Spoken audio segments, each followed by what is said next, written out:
Isang dasal para sa aking buong pamilya. Panginoon, maraming salamat sa aking pamilya. Maraming salamat at lagi silang andyan. Sila po ang aking inspirasyon, ang aking lakas. Sila po ang nagiging kakampi ko sa mga pagsubok ng buhay at laging nakaalalay kapag kailangan ko ng suporta. Lord, kasama po ng aking dasal na ito na mas mapalapit sila sa iyo, mas makilala ka nila, mas malaman pa nila ang iyong kabaitan, kasama ng nakita nila sa aking buhay na ikaw ang pinagkukunan ko ng lakas sa araw-araw. Kasama na rin ang aking dinadasal na tulungan niyo rin ang bawat isa sa kanila sa tuwing kailangan nila ng tulong ninyo, Lord.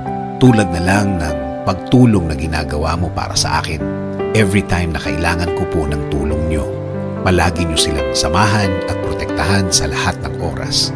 Alam ko po na napakadelikado na sa labas at kailangan nila ng proteksyon ninyo sa mga buhay nila, kasama na ang kani-kanilang mga trabaho.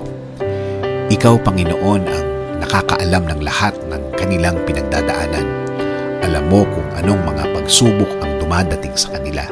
At alam ko, Lord, na ikaw lang ang makakatulong at makakasuporta sa kanila dahil alam mo ang kani-kanilang mga buhay.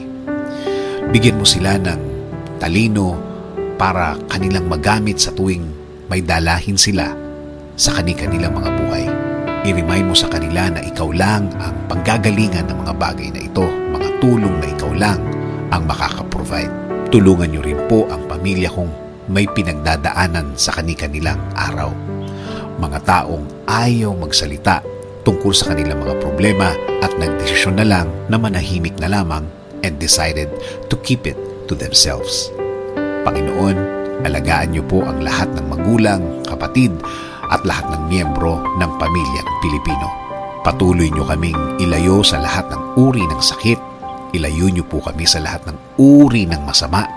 Manatili po sana ang inyong peace sa aming mga puso at isipan.